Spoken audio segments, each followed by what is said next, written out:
Friends, this is Anjum from civils daily. आज explainer में हम लोग इंडिया म्यांमार रिलेशनशिप के बारे में बात करने वाले हैं। समझेंगे रिसेंट डेवलपमेंट्स को, मिलिट्री कूप जब से वहां पर हुआ है और आंग सांग सूची को हटाया गया है, सत्ता मिलिट्री के हाथ में चली गई है, उसके बाद से क्या डेवलपमेंट्स हुए हैं। Because recently Indian officials Myanmar गए थे और वहां पर कुछ बातचीत हुई है।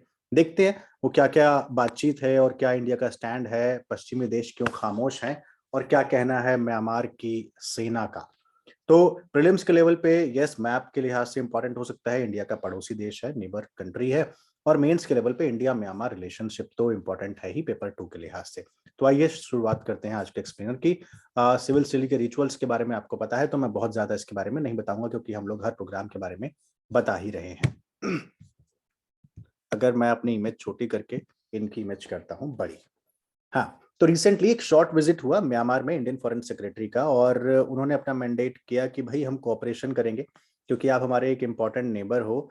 और चैलेंजेस हैं, जाहिर सी बात है, उनको कैसे ओवरकम किया जा सकता है, इस पर बातचीत जो है दोनों देशों के बीच में हुई है। अब मिलिट्री कूप हुआ 1 फरवरी 2021 को, लगभग 1 साल 10 महीने हो चुके हैं। इंटरनेशनल कम्युनिटी डिवाइड हो गई उसके ऊपर, बिकॉज कुछ लोगों को लगा चाइना का हाथ है, कुछ लोगों को लगा किसी और का हाथ है। लेकिन सत्ता वापस आंग सांग सूची के हाथ से निकलकर सेना के हाथ में चली गई। आंग सांग सूची इनको बोलते हैं, म्यांमार में सूकी नहीं है, वो सूची है, तो प्रोनाउंसिएशन के लेवल पे थोड़ा सा देखिएगा क्या हुआ। देखिए, चुनाव हुए 2019 में, 2019 में नवंबर में रिजल्ट आया और आंग सांग सूची को मैंडेट मिला, क्लियर मैंडेट।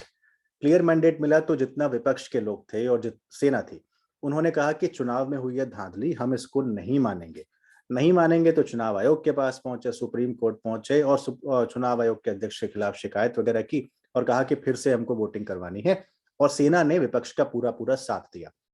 जब उनके पास कोई सबूत नहीं था सेना के पास में, इसके बाद चूंकि सेना को संविधान में कुछ अधिकार दिए हुए हैं, तो आंग सांग सूची को उन्होंने अरेस्ट किया, हाउस अरेस्ट कर दिया, और उनके मंत्रियों को वहां पर हाउस अरेस्ट किया। और ये तब हुआ जब 1 फरवरी को पार्लियामेंट स्टार्ट होने वाली थी, दूसरी दूसरी एज इन की जब से आंग सांग सूची सत्ता में आई है और जब से वहां पर डेमोक्रेसी जो है लागू हुई है, उसके बाद से ये दूसरी बार चुनाव थे और दूसरी बार आंग सांग सूची को क्लियर मैंडेट मिला था। और हुआ ये कि 1 फरवरी को पार्लियामेंट्री सेशन स्टार्ट होने वाला था, parliament due to convene that time, and just before few hours Aung San Suu Kyi and his ministers were arrested by the army. So Myanmar coup वहां पर हुआ। आपने एक वीडियो देखा होगा जिसमें म्यांमार में एक yoga instructor, gym instructor, yoga instructor, fitness instructor, what ever she was, वो वहां पर अपना फिटनेस मॉर्निंग में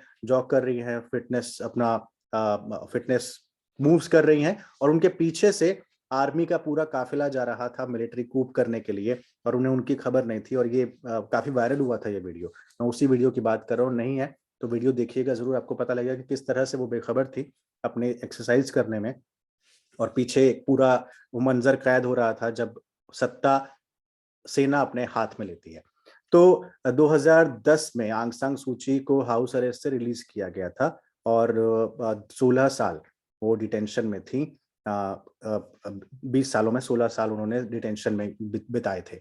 2015 में उनकी पार्टी एनएलडी लैंडस्लाइड विक्ट्री मिली और पहला डेमोक्रेटिक इलेक्शन हुआ। फिर उसके बाद उनको कहा गया कि वो मिनिस्टर नहीं बन सकती हैं, राष्ट्रपति नहीं बन सकती हैं, तो कोई और राष्ट्रपति बना। 2020 में सेकेंड लैंडस्लाइड विक्ट्री हुई, आप अगर यहाँ पर देख पा रहे हो, और 1 फरवरी को पार्लियामेंट से पहले उनको हाउस अरेस्ट वापस कर दिया गया। ये नेपिडो है जहां पर मिलिट्री ने कंट्रोल लिया और डिटेन किया लीडर्स को, और ये यंगून है जहां पर ट्रूप्स ने सीज किया city hall just ahead of the announcement. ठीक है, तो ये आप देख पा रहे होंगे, ये इंडिया है, ये है चाइना, ये है लाओस, ये है थाईलैंड। तो यंगून यहाँ से लेकर यहाँ, मतलब सॉरी, ये म्यांमार, आप यहाँ से लेकर और यहाँ तक आप ये पूरा म्यांमार एरिया देख पा रहे होंगे। आंग सांग सूची के 24 मिनिस्टर्स को में से 11 को डिसमिस कर दिया गया और सत्ता चली गई सीधे के सीधे मिलिट्री के हाथ में। तो ये पूरा का पूरा एक बैकग्राउंड था कि क्या हुआ और क्या नहीं हुआ वहां पर। ठीक है, इसके बाद से जो पूरी विदेशी कम्युनिटी है वो बहुत शांत इस पर रही, डिवाइड हो गई, और कि किस तरीके से इस पूरे पस मंजर को, इस पूरे मंजर को हम लोग देखें। तो ये पूरा का पूरा मामला था। और म्यांमार के मिलिट्री को टेटमाडॉ बोलते हैं, डॉ या फिर DOW, टेटमाडॉ उनको बोला जाता है। उन्होंने कॉन्स्टिट्यूशन के वायलेशंस और वहां पर बहुत सी हत्याएं हुई, लोगों को मारा गया। उसके बाद से लगातार रिपोर्ट सामने आई और वापस जैसे मिलिट्री होती है उस तरीके से मिलिट्री का वहां पर राज रहा। लोगों ने वहां पर काफी ज्यादा विरोध किए, प्रदर्शन किए और कहा कि हमारी डेमोक्रेसी को आप वापस लेकर आइए, बिकॉज अभी हमारे देश ने उड़ना स्टार्ट ही किया था, आपने पहले उसके पंख जो है काट दिए। तो ये स्टेटमेंट्स हैं, ये मैं स्टेटमेंट्स ही बोल रहा हूँ जो वहां के लोगों ने टीवी बाइट्स में दिए हैं। तो वहां पर जब सत्ता गई, पूरी की पूरी सत्ता मिलिट्री के हाथ में गई, तो मिलिट्री ने क्लियरली ये बोला, उनका नाम लैंग है, जनरल मिंग ओंग लैंग, ये यहाँ पर रखा है, जनरल मिंग ओंग लैंग। अब वो वहाँ के म्यांमार के टॉप लीडर हैं। तो जनरल मिंग ओंग लैंग का कहना है कि अगर आप हिंसा का रास्ता अपनाएंगे तो ये बर्दाश्त नहीं किया जाएगा। और रिसेंटली, मैं ये 4 या 5 दिन पहले की बात है, आंग सान सूची को विरोध भड़काने के आरोप में कि आपने ये पूरा का पूरा जितना वायलेंस हुआ है सड़कों पर, या फिर जो शांतिपूर्ण प्रदर्शन भी हुए हैं कि आंग सान सूची और डेमोक्रेसी को वापस बहाल किया जाए, उसमें दोषी पाते हुए 4 साल की सजा रिसेंटली आंग सान सूची को सुनाई गई है और कहा गया कि वो जेल जाएंगी। अभी उस पर और चीजें, फैसले हो रहे हैं। खैर, वो एक डेवलपमेंटल न्यूज है, तो उसको मैं केवल आपको एक भूमिका बताने के लिए बता रहा हूँ। तो ये पूरा का पूरा था। ग्लोबल रिएक्शन ये था कि लोगों ने बोला कि वेस्टर्न सैंक्शंस लगाए जाने चाहिए म्यांमार के ऊपर, क्योंकि वहां पर मैसेकेयर हो रहा है इस टाइम पे, और वहां पर जो ह्यूमन राइट्स हैं उसका पूरा का पूरा वायलेशन हो रहा है, लोगों को मारा जा रहा है घरों में घुस घुस कर। तो ये इस पर देश बोलने को तैयार नहीं है, लेकिन रशिया वहां पर अपॉर्चुनिटी देखता है स्ट्रेंथन करने के लिए अपने रिश्तों को नए रूलर्स के साथ में। कुछ लोगों का कहना है कि इसमें चाइना का हाथ है, क्योंकि चाइना म्यांमार के साथ जब डेमोक्रेसी थी तो चाइना के रिश्ते उतने बेहतर नहीं हो पा रहे थे, लेकिन अब चाइना के साथ रिश्ते बेहतर करने के लिए शायद चाइना का हाथ है और इस वजह से ऐसा हुआ है। तो वहां पर गो बैक चाइना और हमारी जमीन खाली करो, इस टाइप के नारे वहां पर आपको लगते हुए दिख जाएंगे।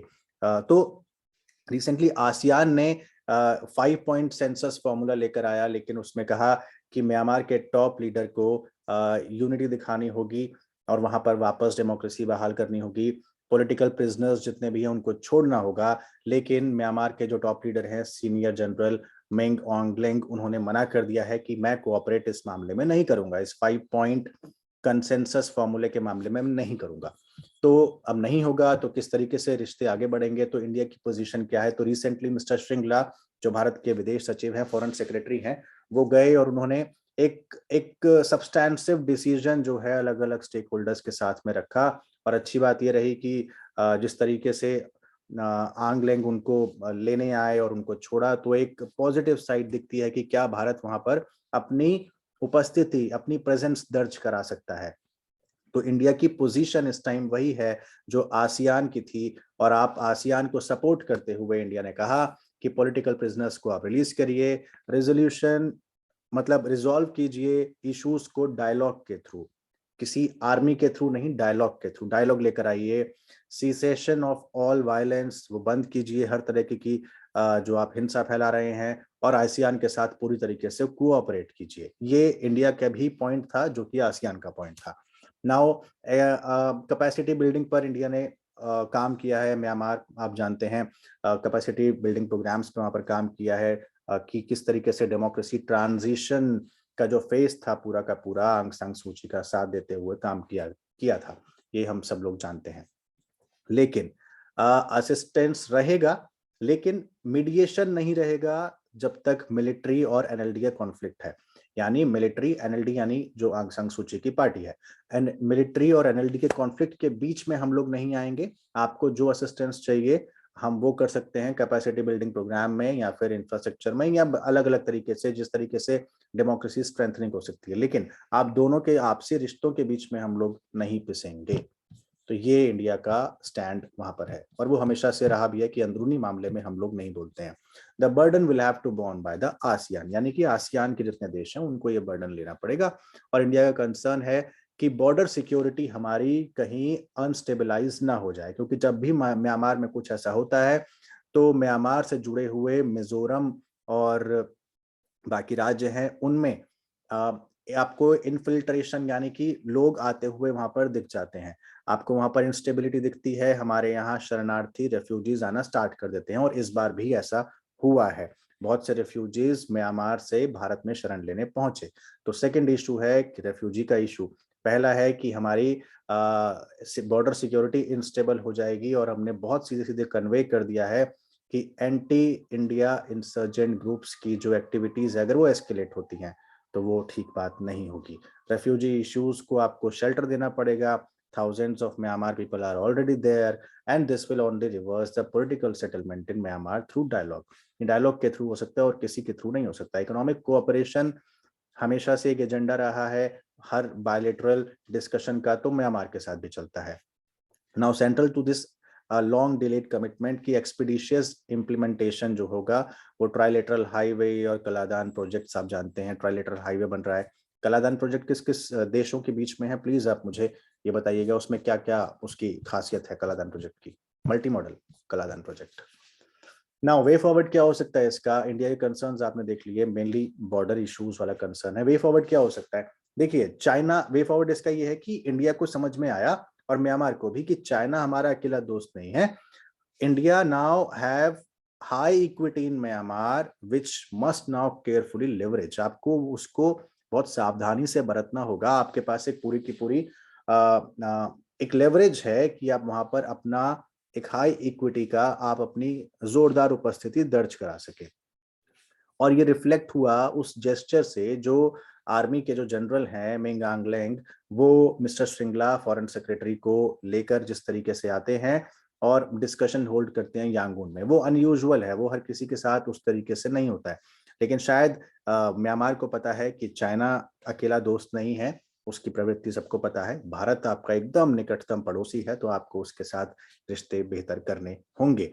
So the protocol departure from current political realities should be carefully factored, जिसमें चाइना के अगेंस्ट आर्ग्यूमेंट अगर दिए जाते हैं तो China is the only friend Myanmar has, अगर इस तरीके के आर्ग्यूमेंट्स आते हैं तो इसको बहुत आपको ध्यान से देखना पड़ेगा कि वाकई में क्या चाइना दोस्त है या फिर और भी दोस्त बन सकते हैं। अगर ये है तो फिर हमको ये लेवरेज उठाना चाहिए। Now India can leverage the gains. आपको विजिट बढ़ानी पड़ेंगी, उस मोमेंटम को, वहाँ के म्यांमार के फॉरेन मिनिस्टर को आप अपने यहाँ इन्वाइट कीजिए, खुद जाइए, अप्रोप्रिएट टाइम देखते हुए स्टेक होल्डर्स से बात कीजिए, जो इंडिया में स्टेक होल्डर्स हैं, म्यांमार में स्टेक होल्डर्स हैं, उनसे बात कीजिए। इस तरीके से अपने रिश्ते जो है बेहतर कीजिए, क्योंकि वेस्टर्न कंट्रीज अभी इसमें बटी हुई हैं। अगर बटी हुई हैं तो म्यांमार को किसी अगर कंट्री का साथ चाहिए, और अगर आप वो साथ केवल स्टेक होल्डर के लेवल पर लेते हैं और डेमोक्रेसी ट्रांजिशन में भागीदारी निभाते हैं, बशर्ते आप मिलिट्री कूप, मिलिट्री और वहाँ की एनएलडी पार्टी के बीच में, जैसा कि कहा कि हम नहीं बोलेंगे लेकिन बाकी चीजों में हम साथ निभा सकते हैं। तो अगर बाकी चीजों में साथ निभा सकते हैं तो ये सही समय है। ऐसा इस पूरे के पूरे आर्टिकल में, जो द हिंदू का ये आर्टिकल है उसमें ऐसा कहा गया है, ये मेरे वर्ड्स नहीं है, द हिंदू के आर्टिकल में ऐसा कहा गया है। Now the single goal should be to put Myanmar back on path of becoming a stable, democratic and a federal union, कि आप उसको एक स्थायी लोकतांत्रिक और संघ बनाएं, जो कि क्या हिंदी में क्या बोलते हैं, फेडरल यूनियन को, आप उसको फेडरल यूनियन बनाएं और इस तरीके से काम करें ताकि म्यांमार वापस पटरी पर आ सके, डेमोक्रेसी वहां पर बहाल हो सके। इसके लिए अगर इंडिया पहल करता है तो ये वहां पर एक बहुत बड़ा दखल होगा। तो ये पूरा का पूरा एक रीसेंट डेवलपमेंट्स थे कि किस तरीके से जाना हुआ हमारे फॉरेन सेक्रेटरी का और किस तरीके से वहां पर कोऑपरेशन को डीपन करने की बात हुई। आंग सान सूची का ये पूरा का पूरा टाइमलाइन है 2010 से 1 फरवरी का, जब वो नेशनल लीग फॉर डेमोक्रेसी का पार्लियामेंट सेशन होने वाला था म्यांमार का, उससे पहले उनको गिरफ्तार कर लिया गया, हाउस अरेस्ट, और रिसेंटली उनको मिली 4 साल की सजा। आपको ये प्रोग्राम कैसा लगा आप हमें कमेंट बॉक्स में बता सकते हैं। अगर कुछ और इस तरीके के एक्सपीरियंस चाहते हैं तो प्लीज उन टॉपिक्स के बारे में भी जरूर बताएं, और पढ़ते रहिए। बहुत ख्याल रखिए, ओमिक्रॉन का खतरा बढ़ रहा है, बाहर ना निकलें, अगर निकल रहे हैं तो आप अगर निकल रहे हैं तो मास्क जरूर लगाएं और साथ में हाथों को धोते रहें। बहुत ख्याल रखिए। बहुत शुक्रिया।